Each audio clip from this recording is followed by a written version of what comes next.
आते हैं हम लोग स्टेजेस पे। अब हमने बात की कि हमारा जो डिस्क है, ठीक है, डिस्क के बीच का, सॉरी, जो हमारा वर्टिब्रे इसके बीच का जो डिस्क है वो हर्निएट तो हो रहा है, ठीक है। मान लेते हैं कि ये मार्जिन है, ठीक है, वो हर्निएट तो हो रहा है और ये पोस्टीरियर साइड है जहां से स्पाइनल कैनाल आ रहा है, ठीक है। स्पाइनल कैनाल है जिसके अंदर पूरे स्पाइनल नर्व्स है, ठीक है। अब देखो, अब हम लोग इसके स्टेजेस पढ़ेंगे। मान लो थोड़ा सा निकला बस, या फिर बहुत ज्यादा निकल गया, उसी के बेसिस पर उसको कैटेगराइज, उसको डिवाइस किया, डिफरेंट डिफरेंट बेसिस पे डिवाइड किया गया कि स्टेज 1 है, स्टेज 2 है, स्टेज 3, उसको डिफरेंट डिफरेंट स्टेजेस में रखा गया, ठीक है। अगर हम बोले कि थोड़ा सा बाहर है, बस बल्ज आउट हुआ है, तो हम लोग उसको कह देते कि बल्जिंग स्टेज में। प्रोट्रूजन हो गया, पूरा का पूरा अपने प्रोलैप्स्ड हो गया, एक्चुअली यहाँ पे प्रोट्रूजन नहीं, प्रोलैप्स्ड हो गया, I am so sorry. Bulging और प्रोट्रूजन दोनों सेम होता है, ठीक है। मैंने इसको सही किया था पर वो सेव नहीं हुआ, लेट इट बी। बल्जिंग और प्रोट्रूजन दोनों सेम होता है, ठीक है। तो वो यहाँ पे कि प्रोट्यूज्ड हो गया, ठीक है, थोड़ा सा बाहर निकल गया। एक्सट्रूजन मतलब कि अपनी जगह से बाहर निकल गया, ठीक है, ज्यादा निकल गया। किस लेवल तक निकल गया आगे देखेंगे। सिक्वेस्ट्रेशन मतलब बहुत ज्यादा बाहर निकल गया, ऐसे समझो इस लेवल में। अब यहाँ आओ स्टेजेस में, देखो बल्जिंग और प्रोट्रूजन दोनों सेम होता है। Again I am repeating, PPT पे मत जाना, बल्जिंग और प्रोट्रूजन दोनों सेम होता है। मैंने इसको करेक्ट किया था, शायद मैं सेव करना भूल गई हूँ। देखो क्या हो रहा है, extension of the disc margin beyond the margin of the adjacent vertebral end plate. जो वर्टिब्रे का जो एंड प्लेट है उसके बियॉन्ड द मार्जिन, मतलब बस उसको थोड़ा सा वहां तक छुआ है, ज्यादा नहीं हुआ है।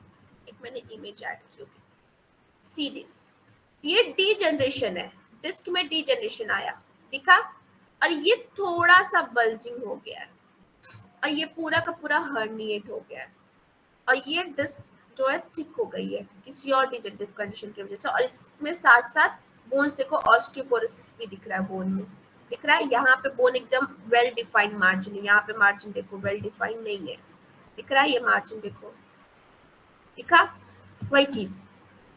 तो कह रहा है कि जब हम लोग बल्जिंग की बात करते हैं या फिर प्रोट्रूजन की बात करते हैं, तो वो वर्टिब्रल बॉडी का जो एडजेसेंट इन प्लेट है बस वहीं से थोड़ा सा बाहर निकला है, ठीक है, एक्सटेंशन हो गया है।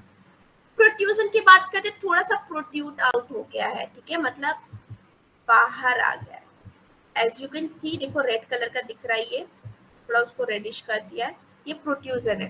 द पोस्टीरियर लॉन्गिट्यूडल लिगामेंट, अब देखो पोस्टीरियर लॉन्गिट्यूडल लिगामेंट क्या होता है हमारी बॉडी में।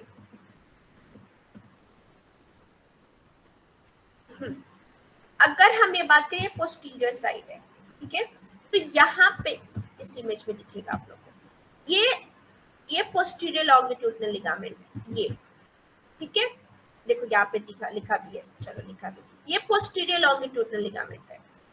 पोस्टीरियर साइड डिस्क हो, पोस्टीरियर लॉन्गिट्यूडनल लिगामेंट दिखा अच्छे से, और जो एंटीरियरली प्रेजेंट है ये पूरा, this is anterior longitudinal ligament, ठीक है। तो क्या कह रहा है, posterior longitudinal ligament remains intact but the nucleus pulposus impinges on the annular fibrosis, ठीक है। क्या देखो ये posterior longitudinal ligament इंटैक्ट है। मैं बता दूं इंटैक्ट मतलब क्या होता है कि वो नॉर्मल है, ठीक है, उसमें कोई डिफॉर्मिटी नहीं आई है, ठीक है। सुचिता को तो शायद अब तक समझ में आया होगा इंटैक्ट मतलब, आकाश के लिए मैं बता रही हूँ, मैं बड़ा नॉर्मल है। हाँ, फर्स्ट ईयर में बस इंटैक्ट है मतलब तो खराब है ना, सेकेंड ईयर में तब इंटैक्ट मतलब खराब है ना, तब मुझे लगा इंटैक्ट मतलब सही है, जुड़ा हुआ है, ठीक है। आकाश समझ में आया? जी तो क्या रहा जी कि पोस्टीरियर लॉन्गिट्यूडनल लिगामेंट इंटैक्ट है, मतलब एक ऐसे कह सकते हैं कि जो ऊपर वाला बन है और नीचे वाला जो हमारा बर्गर का बन है उसके बीच में जो आलू है, ठीक है, उसको ऐसे पैक किया गया है, आगे कुछ लगा दिया गया ताकि वो आलू अपने पोजीशन से बाहर ना निकले। तो अगर एंटीरियर साइड है तो एंटीरियर लॉन्गिट्यूडनल लिगामेंट, अगर वही पीछे की साइड लगा हुआ, पोस्टीरियर साइड लगा हुआ, तो पोस्टीरियर लॉन्गिट्यूडिनल लिगामेंट। ठीक है, अब देखो, तो वही कह रहे हैं कि पोस्टीरियर लॉन्गिट्यूडिनल लिगामेंट अपनी जगह से नहीं निकला है, फिर भी थोड़ा सा वो, बट क्या कह रहा है, बट द न्यूक्लियस पल्पोसिस, ठीक है, न्यूक्लियस पल्पोसिस कहाँ था, बीच में, impinges the annular fibrosis। जो न्यूक्लियस पल्पोसिस है, ये जो न्यूक्लियस पल्पोसिस है, बाहर की तरफ एनुलर फाइब्रोसिस को थोड़ा थोड़ा इम्पिंच कर रहा है, दिख रहा है, मतलब थोड़ा थोड़ा दबा रहा है। ठीक है, इम्पिंचमेंट मतलब दबना, जब दो स्ट्रक्चर्स के बीच में कोई एक चीज दब रही हो। ठीक है, तो यहाँ पे दो स्ट्रक्चर्स क्या, एक तो ऊपर से फोर्स आ रहा है, ठीक, और नीचे से भी फोर्स, और वो दब रहा है, और वो न्यूक्लियस पल्पोसिस अपने आप को एडजस्ट कर रहा है। कैसे एडजस्ट कर रहा है, एनुलर फाइब्रोसिस के ऊपर फोर्स जनरेट करके। मान लो आपको कम जगह मिली, आपको जगह चाहिए ज्यादा बैठने के लिए, आपको जगह कम मिली, तो आप अपने आप को एडजस्ट करोगे ना, बगल वाले को थोड़ा धक्का दोगे, उसको थोड़ा उसका जगह वो करोगे, तो उसका जगह आपने कम किया ना अपने आप को सेट करने के लिए। वही चीज न्यूक्लियस पल्पोसिस कर, अपने आप को अपना जगह सेट करने के लिए, अपना फोर्स प्रॉपर डिसिपिटेट करने के लिए बगल वाले स्ट्रक्चर्स को धक्का दे रहा है। अब बगल वाले स्ट्रक्चर्स क्या करेगा भाई, बगल वाला स्ट्रक्चर्स भी अपने आप को सेट करने के लिए क्या करेगा, थोड़ा सा वो बाहर निकलने की कोशिश करेगा, जो उसका दायरा नहीं है उससे वो बाहर निकल जाएगा, क्योंकि फोर्स तो आ ही रहा है। अब ये आ जाता है हमारा थर्ड स्टेज, जिसको हम लोग कहते हैं एक्सट्रूजन स्टेज। एक्सट्रूजन स्टेज में क्या होता है, the nuclear material emerges throughout the nuclear fibres, but the posterior longitudinal ligament still remain intact. यहाँ पे भी posterior longitudinal ligament intact है, as you can see this is the posterior longitudinal ligament, ये intact है। ठीक है, उसमें अभी भी कोई गड़बड़ी नहीं आई है। अब मैं इसको कैसे समझाऊं, समझो, मान लो आप लोग एक कमरे में बंद हो, मान लो मैं कमरे में बंद हूँ, ठीक है, ढेर सारी लाइन्स हैं ऐसे, कमरे का गेट समझ लो पोस्टीरियर लॉन्गिट्यूडिनल लिगामेंट। ठीक है, बहुत ढेर सारे लोग उस पर धक्का दिए जा रहे, धक्का दिए जा रहे, धक्का दिए जा रहे, एक स्टेज तक गेट बंद ही रहेगा। जब हद से ज्यादा फोर्स लग जाएगा तो क्या होगा, गेट टूट जाएगा, टूटेगा ना, सेम एज इट इज हमारा वर्टिब्री में हो रहा है, बहुत फोर्स लग रहा है पोस्टीरियर लॉन्गिट्यूडिनल लिगामेंट, फोर्स लगे जा रहा है, लगे जा रहा है, लगे जा रहा है। एक्सट्रूजन स्टेज तक पोस्टीरियर लॉन्गिट्यूडिनल लिगामेंट में कुछ नहीं होगा, बस क्या होगा कि वो बाहर निकल रहा है।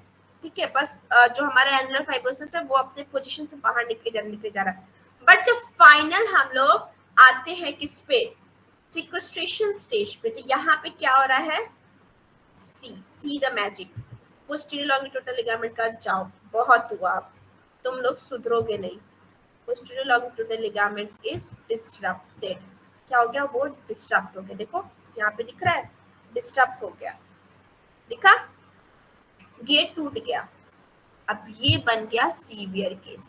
कब से वो रोके जा रहा था, बात मान लो, सुधर जाओ अपनी, क्या कह रहा है, पोस्टीरियर लॉन्गिट्यूडिनल लिगामेंट हमारी बॉडी से क्या कह रहा है, एक्सरसाइज कर लो, सुधर जाओ, आसपास के स्ट्रक्चर्स को प्रॉपर जगह दे दो, वेट लॉस कम कर दो, इतना ज्यादा वेट मत उठाओ, यही तो कह रहा होगा ना, समझ में आ रहा है।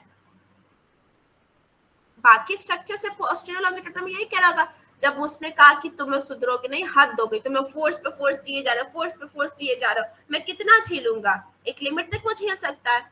जब एक्सेस फोर्स लगा, जब बीच का न्यूक्लियस जो है वो एक्सेस फोर्स लगाने लगा एनुलर फाइब्रोसिस पे, एनुलर फाइब्रोसिस में अब क्या ही करेगा, उसने भी पोस्टीरियर लॉन्गिट्यूडिनल लिगामेंट पे एक्सेस फोर्स लगा, एक टाइम आया जब हमारा जो डिस्क है वो किस स्टेज में पहुंच गया, सिक्वेस्ट्रेशन स्टेज में पहुंच गया, जिसकी वजह से पोस्टीरियर लॉन्गिट्यूडिनल लिगामेंट का जाओ, अब मैंने तुम्हें छोड़ दिया, वहां से पोस्टीरियर लॉन्गिट्यूडिनल लिगामेंट क्या हो गया, डिस्टर्ब हो गया। अब उसके बाद क्या होगा, ऑब्वियस सी बात है कि जो हमारा स्पाइनल कैनाल है, मैंने बताया ना यहाँ पे स्पाइनल कैनाल जा रहा है, see the first image, spinal canal. ठीक है, wait let me clear this first.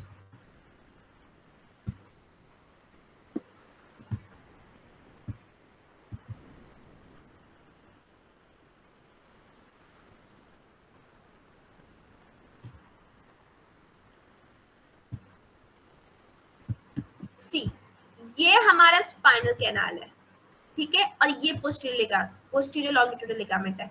और ये डिस्क है। कब से ये लॉन्गिट्यूडनल लिगामेंट पीएलएल कब से बचाया जा रहा था, अब ये बचा नहीं पाया, वो ब्रेक हो गया। अब सीधे ये डिस्क जाके कंप्रेस करेगा किसको, स्पाइनल कैनाल को। स्पाइनल कैनाल में मैंने बताया कि हमारे ब्रेन को एक लेयर कवर करके रखती है और स्पाइनल कैनाल को लेयर कवर करके रखती है, जिसको हम लोग कहते हैं मेनिंजेस। अब मेनिंजेस में भी 3 लेयर्स होते हैं, मैंने बताया, ड्यूरामेटर, एरेक्नॉइड और पायामेटर। ठीक है, अब देखो वही कह रहा है कि अब जब वो स्पाइनल कैनाल को जाके हिट किया, स्पाइनल कैनाल को हिट करने से पहले वो लेयर को हिट करेगा। वही कह रहा है कि protruded into the इपिड्यूरल space, इपिड्यूरल space में वो प्रोट्रूड हो गया। अब तो पक्का हमें सीरियस स्लिप डिस्क हो गया। अब सीरियस स्लिप डिस्क होने का क्या हो सकता है, जिस नर्व को वो कंप्रेस कर रहा है, ठीक है, जिस भी नर्व को वो कंप्रेस कर रहा है उसमें क्या आ गया, उस नर्व का जो भी फंक्शन है वो सारा, फॉर एग्जांपल अगर हम कहें सियाटिक नर्व हमारे बॉडी का लॉन्गेस्ट नर्व होता है, ठीक है, सियाटिक नर्व हमारा आया, जिस भी रीजन में सियाटिक नर्व पास करा पोस्टीरियरली होते हुए हमारे एंकल तक जाता है, ठीक है, जिस भी रीजन से पास वो सारे में हमें पेन आएगा, नमनेस आएगा, हमें लगेगा कि मेरे पैर में ताकत ही नहीं लग रही है, ठीक है, क्योंकि सारा स्टिमुलस हमारे नर्व से जा रहा है। ठीक है, समझ में आया यहाँ तक, बताओ, ये यही तक समझना सबसे इम्पोर्टेंट था। स्टोरी समझ में आई? पक्का?